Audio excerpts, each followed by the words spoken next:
Salut, je vais présenter une mécanique de base de League of Legends, donc les runes. Donc dans les runes, il y a plusieurs arbres possibles. Donc on va commencer par précision. Mais donc dans chaque rune, il y a une rune principale où on aura accès aux runes principales de chaque catégorie, donc celle-là. Et on aura accès à trois autres, alors qu'il y aura une rune secondaire, on aura accès à que deux autres. On peut en sélectionner que deux, on peut en sélectionner une troisième. Hop, et on aura accès à trois trucs en dessous. On pourra sélectionner en fonction de notre champion. Donc les runes s'adaptent en fonction de chaque champion, de la compo adverse, de match-up, tout ça. Donc on va commencer par l'arbre précision et on va tout expliquer. Donc l'arbre précision, on commence avec Prési Attaque. Donc Prési Attaque qui fait que toutes les trois auto-attaques, on inflige plus de dégâts à une cible. On a un burst de dégâts au bout de 3 auto-attaques. Donc les auto-attaques, c'est les attaques faites avec le clic droit. Donc pas les spells ni rien. Juste les attaques de base du personnage. Donc au bout de 3 auto-attaques, il y a un burst de dégâts qui est fait. Et après, ça fait un peu plus de dégâts. Après, on a l'étal tempo qui, après un spell ou une auto-attaque, augmente la vitesse d'attaque pendant une courte période qui peut dépasser la limite de vitesse d'attaque qui est à 2,5. Et donc, ça peut être très utile. Pour des champions qui ont besoin de stacker beaucoup de dégâts et qui attaquent vite. C'est la plupart du temps des ADC ou Tryndamere en top lane. C'est plus ce type de champions qui jouent critique et qui veulent placer le plus d'auto-attaque, qui jouent sur des auto-attaques. Après, il y a... donc ça, c'est pour les champions qui ont besoin de stacker, genre Vayne ou Gnar, qui ont des stacks au bout de 3 auto-attaques. Ils ont un burst de dégâts. Donc ça aide encore plus le burst au début. Donc c'est vraiment bien. Et surtout, il faut des champions qui puissent le stacker assez vite. Genre, il y a Renekton, qui avec son Z donne 3 auto-attaques. Il le stack en une seconde. Et c'est vraiment très fort. Il y a Panthéon aussi, qui est du même style. Après, on a Fit Footwork, qui fait qu'en gros, tu vas charger au fur et à mesure que tu marches de la vitesse. Et plus tu marches, plus ça va te charger jusqu'à 100% ta rune. Quand ta rune est chargée à 100%, tape un ennemi.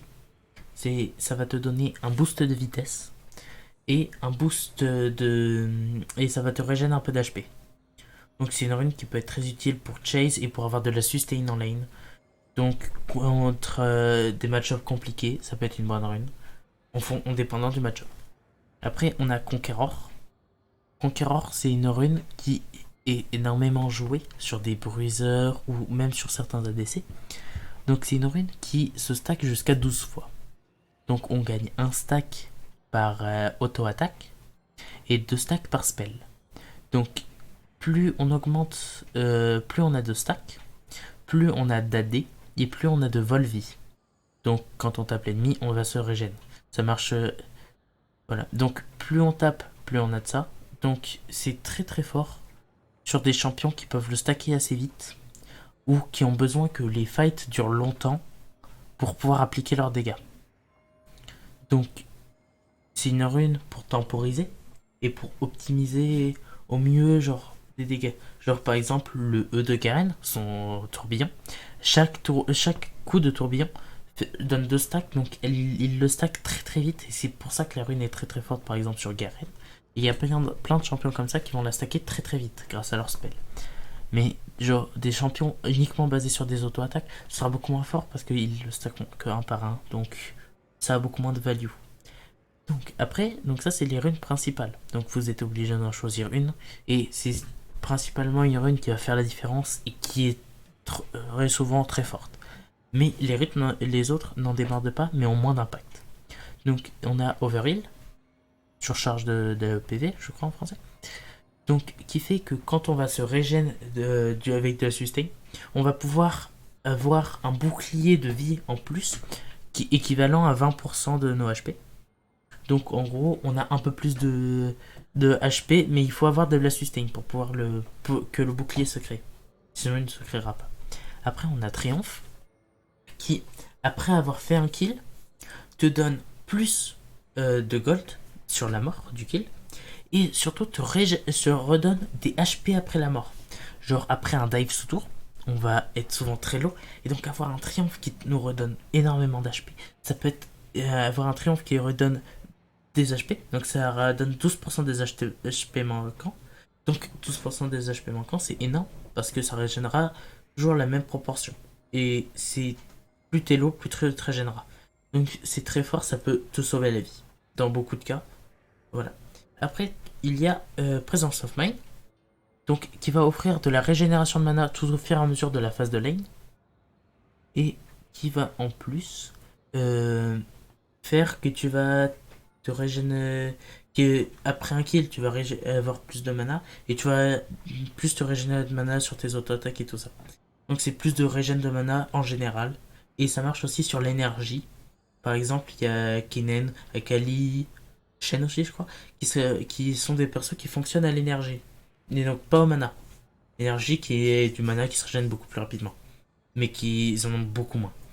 Après, on a Légende Alacrité. Donc, c'est des runes de scaling, tout ça. Donc, c'est des runes, au fur et à mesure de la game, on va avoir de plus en plus d'attaque speed. Voilà. Ça, c'est, on va avoir de plus en plus de ténacité. Donc, la ténacité, c'est une stat qui permet de dissiper de réduire le temps de contrôle de foule. Donc les contrôles de foule, les stuns, les slows, les aggros, mais les fears, il me semble qu'ils ne sont pas comptés dedans. Donc les champions qui te font peur, donc qui te repoussent doucement, et les champions qui te bump. Les bumps ne sont pas affectés, ça c'est sûr. Donc tu ne peux pas réduire le temps de bump, mais tu peux réduire le temps de stun, le temps de slow, le temps de cage, le temps de route, le temps de silence aussi. Donc je vais expliquer ce que c'est. Le silence, c'est par exemple le Q de Garen. Donc ça fait que tu ne peux plus lancer aucun spell mais que tu peux continuer de bouger. Ni de summoner, ni rien. Le route, c'est-à-dire que tu peux plus bouger. C'est en gros une cage, mais tu peux utiliser encore tous tes spells et tu peux, je crois, flasher on est en route. Donc, après tu as les Legend Bloodline. Donc, qui fait que tu vas avoir de plus en plus de sustain au fur et à mesure de la game.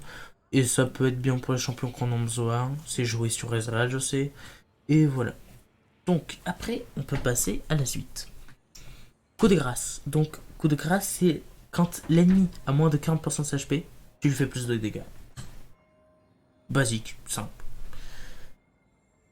Cut down. Coup de grâce, il me semble.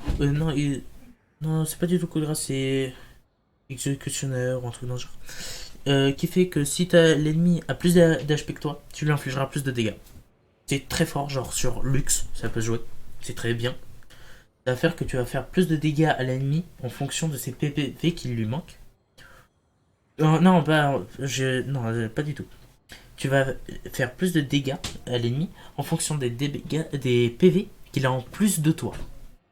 Donc ça peut être très très bien dans beaucoup de situations, genre si tu joues vraiment un perso qui a très peu d'HP, genre un ADC. Un ADC aura maximum 1300 HP, un ADC assez faible aura 1300 HP. Donc là, un Maokai qui a 3000 HP, tu lui feras quand même assez mal. Tu lui feras, je crois, 2 fois plus de dégâts quasiment environ, je crois, je sais plus vraiment. Mais voilà. La stand, plus t'es loin en vie, plus tu fais de dégâts, basique. Pour les persos, il y a plein de persos genre Olaf, qui plus il est low, plus il a d'attaque speed et de dégâts de base. Il fait un item qui plus il est low, plus il a de dégâts. Ça, en plus, plus il est low, plus il défonce des culs. Vraiment, la stand, très bon. Après, on passe aux runes principales de domination. Donc, les runes de domination. Donc, si on prend des runes ici, on ne pourra pas prendre une autre rune de domination ni rien.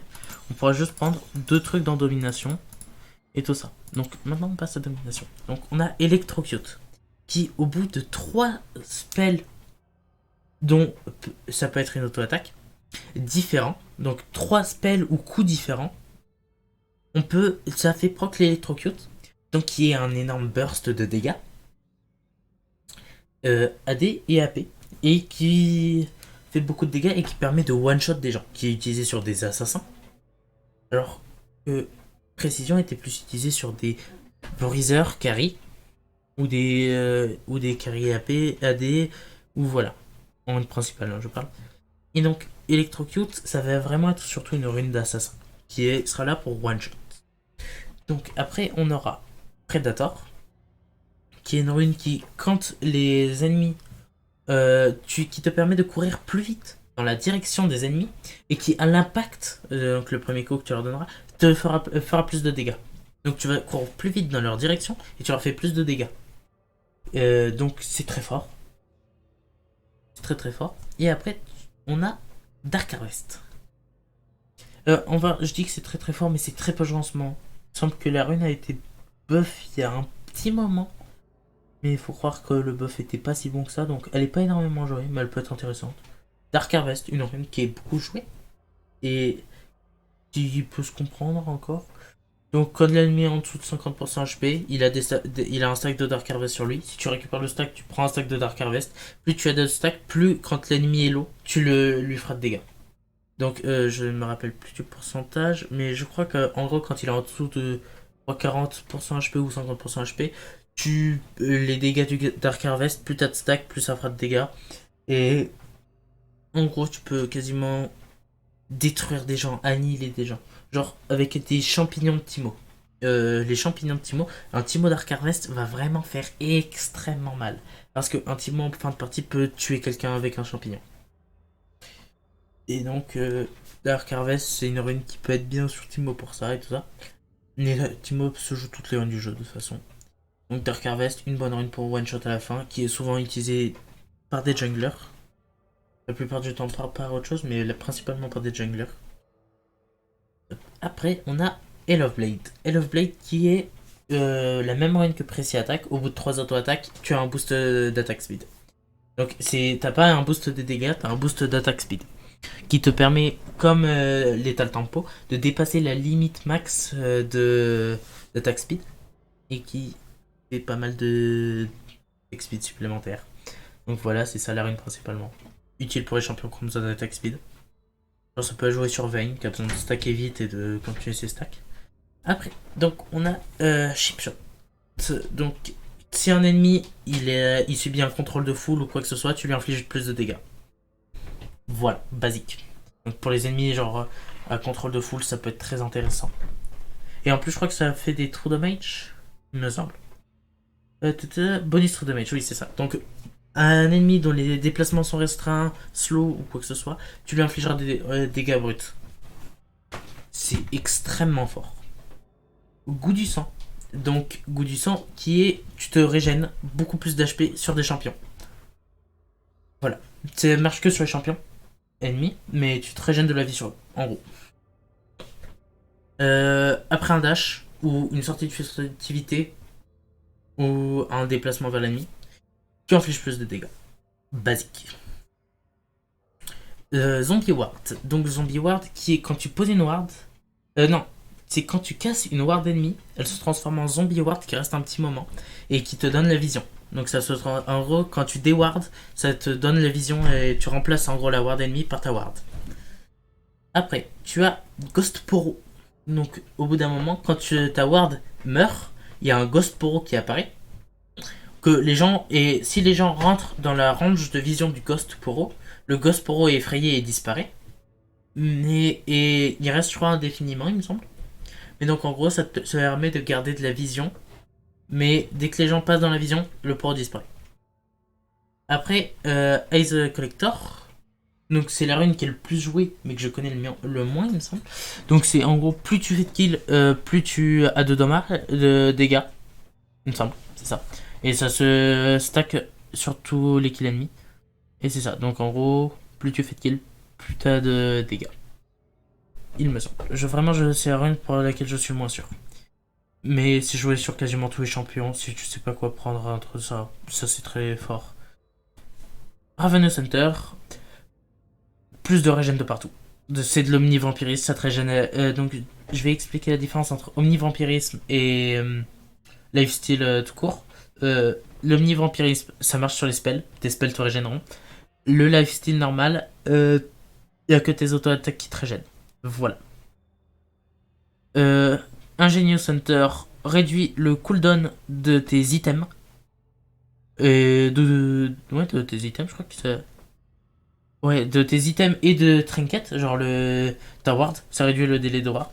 Et ça se. En fait, les 4 runes ici se stack avec les kills. Genre, au bout de 5. Quand t'as les 5 kills de la team adverse, ta rune est stack à fond. Donc, genre, si t'as. Plus tu fais de kills. Si tu fais tues tous les membres de la team ennemie avec ça, tu as plus d'omnivampirisme, tu as plus de CDR, donc de réduction de cooldown. Et là, donc c'est de déplacement hors combat. Donc hors combat, tu te déplaceras plus rapidement. Et ça peut être très utile par exemple sur des junglers. Genre des assassins junglers. Genre des Evelyn ou des Kha'Zix, c'est joué. Et après, ça, c'est de la réduction de délai sur l'ultime. Donc ça peut être très utile. Passons à la suite, sorcerie. Donc sorcerie, on commence avec Summon of le Aerie. Donc, la rune la plus kawaii du jeu. Donc Aerie est une rune qui booste tes dégâts, qui booste tes shields et qui booste tes heals. Donc c'est une très bonne rune en général, mais qui est utilisée surtout sur genre si tu joues Lux support, tu peux jouer Aerie parce que ça te permettra de faire un plus gros shield sur tes alliés. Si tu joues je sais pas, Soraka se joue Aerie. Yumi se joue Aerie. La plupart des heals se jouent Aerie parce que ça booste les heals et tout ça. C'est cool. Aerie, c'est mignon, c'est cool. Comète arcanique. Ça se joue sur la plupart des mages. Les mages. Sinon, les mages peuvent se jouer Electrocute ou Fit Footwork, mais les mages ont souvent leur propre rune qui jouent la plupart du temps. Mais c'est les runes les plus communes sur des mages ou des trucs comme ça. Donc, Arcane Comète. Donc, Comète arcanique se joue sur des mages, faire un burst de dégâts, genre à très longue distance, c'est ce qui est joué sur Lux par exemple, ou sur Vel'Koz. Tu touches quelqu'un, la comète part, elle écrase sur la personne, elle fait un boost de dégâts. C'est cool, c'est fine. Orbe anti-magie, une rune beaucoup trop sous-estimée, une rune beaucoup trop forte. Quand t'es low en vie, tu as un bouclier magique qui se met, un bouclier magique, donc le bouclier ne bloque que les dégâts magiques. Donc tu le prends pas si t'es contre un AD, logique, mais si t'es contre un AP, tu le prends, ça te donne un shield, ça te permet de survivre. Voilà, un mini Sterak gratos. Mana Flow, donc toutes les... laisse-moi lire. Toutes les 5 secondes, tu peux prendre un stack de Mana Flow en tapant ton adversaire, ça te donne plus de mana, c'est cool, c'est fine. T'as plus de mana en lane, c'est fine. Nimbus Cloak, tu utilises un Summoner Spell, un Flash, un Ghost, un Heal, un Ignite, je l'ai déjà dit Ghost, une Cleanse, tous les Summoner Spells quoi. T'as un boost de vitesse après l'utilisation. Transcendance, t'as plus de CDR, plus tu montes de level. Plus t'es haut en level, plus t'as de réduction de cooldown. La réduction de cooldown, c'est les réductions de délai de récupération sur tes spells. Et ça marche aussi sur l'ultime normalement, je crois. Oui, même c'est sûr que ça marche sur l'ultime. Celerity, toute ta vitesse est boostée. Tout, genre ta vitesse de base de marche est boostée. Et tout ça. Tout est boosté. Je crois que ça augmente au fur et à mesure de la game. C'est cool, c'est fine. C'est Absolute Focus. Plus t'es en vie, plus tu fais de dégâts. Donc pour des mages qui jouent de loin, ça peut être très bien. Scorch, tu infliges des dégâts sur la durée. Ça n'affiche pas d'effet d'effet d'anti-heal. C'est pas un anti-heal. Mais ça te fait des dégâts sur la durée. Genre si tu laisses quelqu'un en HP, il va mourir en fait. À part s'il a un heal. Waterwalking te permet de marcher plus vite dans la river. Donc c'est le truc qu'il y a entre par exemple la mid lane et la top lane. Il y a la river qui les sépare en diagonale. C'est ça, la river. Et donc ça te permet de courir plus vite dans la river. Gathering Storm, plus la partie avance en minutes, plus tu as de DD et d'AP. Peut être très fort à bas niveau parce que les games sont extrêmement longues parfois. Nous passons à la rune Resolve. Donc dans Resolve, nous avons Point de l'immortel. Donc Point de l'immortel qui est une rune se stack sur tes creeps. Genre, tu tapes tes creeps. Et au bout d'un moment, tu auras la poigne de l'immortel qui sera stackée. Donc, quand la poigne de l'immortel sera stackée, tu tapes ton adversaire. Ça va te rendre des HP. Ça va augmenter tes PV max. Ça va te rendre plus tanky. Et c'est une rune de scaling qui fait qu'au fur et à mesure de la game, tu vas être de plus en plus tanky. Tu vas finir, tu vas être un tank sa mère. Aftershock. Aftershock, tout contrôle de foule fait proc Aftershock. Donc, genre, le Q de Garen, exemple. Tu fais un Q de Garen, Aftershock. Ça, juste un peu après, t'absorbes plus de dégâts après avoir fait un contrôle de foule. Et après, il explose et il fait des dégâts autour de lui. C'est une rune de tankiness, donc ça te fait tanker plus après un contrôle de foule. Genre, c'est ultra fort sur Leona. C'est ultra fort sur. Genre Galio, je pense. Non, Galio, ça se joue pas du tout ça. Mais il y a plein de champions qui peuvent se jouer avec ça. J'ai pas d'exemple là qui me vient en tête. Mais c'est une rune très utilisée chez les tanks. Avec. Resolve, c'est la rune des tanks, principalement. Guardian, qui est une rune principalement utilisée par des supports, qui est un peu inutile ailleurs. Qui ne sert même à rien ailleurs en fait. Guardian, qui est une rune qui autour de toi fait une zone. Et si l'ennemi tape ton allié qui est dans cette zone autour de toi, ça te donne un shield, ça te fait proc le Guardian, et ça fait un shield et ça te rend plus tanky. Pendant un temps réduit, hein. Pendant un certain temps. Et ça a 70 secondes de récupération, et au fur et à mesure de la game, ça réduit. Et ça donne un gros shield, c'est cool, ça permet de tanker et de faire tanker ton allié, c'est utilisé par des supports, ou certains ADC suicidaires, à la rigueur. Demolish, une rune qu'on voit très souvent, c'est les petits trucs en dessous des tours qui se cassent au fur et à mesure. Et dès que tout est cassé, si tu donnes un coup dans la tour, ça va faire un énorme boost de dégâts. Et vraiment, ça fait très très très mal à la tour. Et ça se permet de détruire les tours. Font of Life, fontaine de vie. Tu appliques un contrôle de foule sur quelqu'un, tu le stun, tu fais quelque chose. La personne va être stun. Si un allié la tape, il va se régénérer de la vie en la tapant. Voilà, très fort. Leona, God tier. Shield bash. Shield bash, t'as un shield, tu infliges plus de dégâts quand t'as ton shield. Très fort. Genre avec Font of Life ou des trucs comme ça, ça peut être très fort. T'as un shield en permanence. Mais il faut réussir à le conserver ton shield. Ou les personnes qui ont un shield Nautilus, je vois par exemple.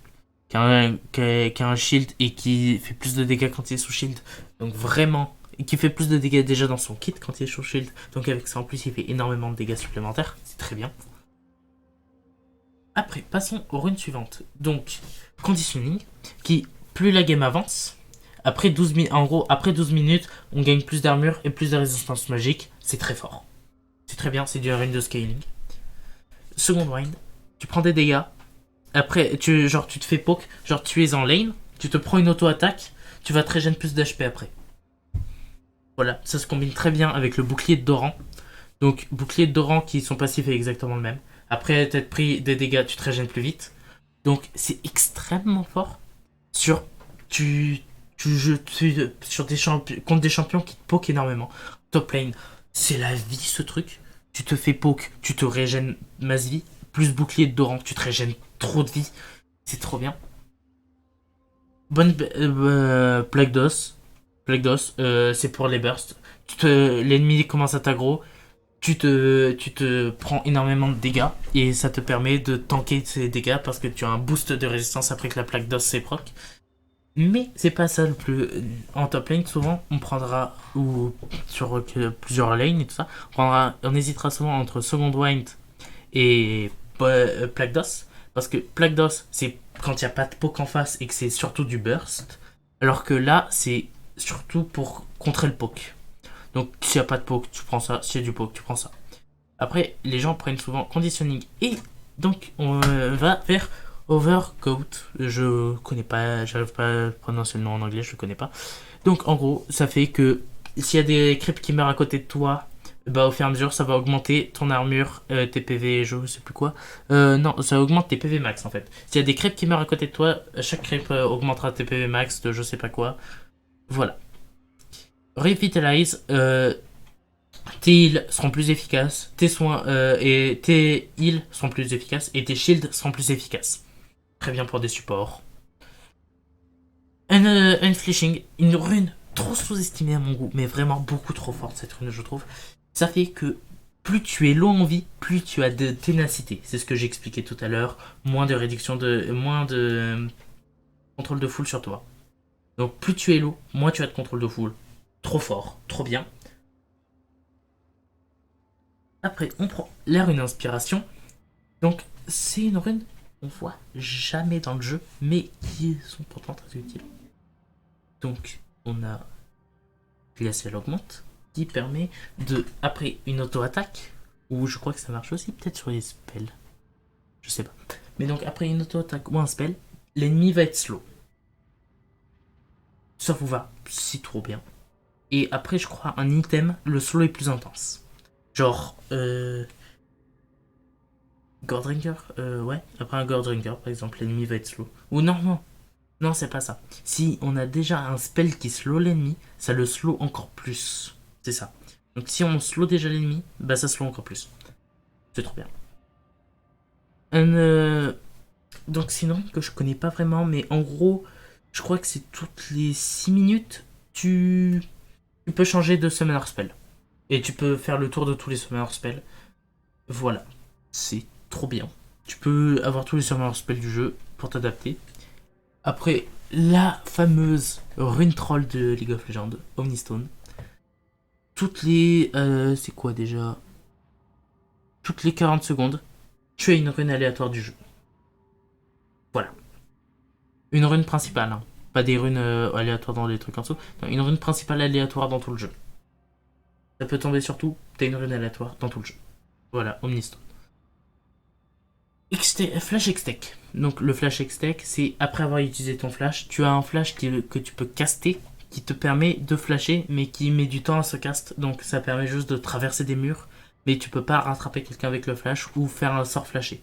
À part si tu joues un support, tu te caches dans un bush, tu flash X-Tech. Et après ton flash X-Tech, si tu joues avec par exemple ça, tu as un boost de vitesse après avoir utilisé un spell. C'est qu'après avoir utilisé un summoner spell, c'est considéré comme un summoner spell. Tu te caches dans un bush, tu flash X-Tech, tu as un boost de vitesse, tu peux lancer ton spell juste après ou courir sur l'ennemi juste après. Trop fort. Voilà. Donc après, on a Magic Footwill, donc bot magique, qui en gros, à 12 minutes, te donne des bots gratuitement. Voilà. Et chaque kill réduit de 45 secondes le cooldown. Voilà. Perfect timing, la même chose, mais c'est avec un chronomètre et c'est à 14 minutes. Voilà. Marché du futur. Plus la game avance, plus tu peux t'endetter. Et en gros, c'est tu peux t'endetter. Voilà, tu peux faire des emprunts et t'endetter. Par contre, tu perds de la thune au final en t'endettant. Donc, pas très worse, mais bien utilisé. Ça peut te permettre d'avoir un power spike hyper tôt et défoncer ton ennemi. Ça peut être fort, mais il faut bien savoir l'utiliser. Et mal l'utiliser, tu perdras juste tout en fait. Désintégrateurs de minions. Tu as 3 désintégrateurs de minions qui sont donnés. Tu peux désintégrer un minion par. Tu peux désintégrer des minions. Donc des waves, des creeps. La plupart du temps, c'est utilisé sur les canons. Et ça va faire que plus tard dans la game, tu infligeras plus de dégâts à l'unité que tu détruis avec le désintégrateur de sbire. Biscuit galactique. Tu as 3 biscuits sur toi. Ces biscuits sont ultra bien. Tu as 3 biscuits au cours de la game que tu as toutes les. Je sais pas combien de temps. Toutes les 2 minutes, je crois.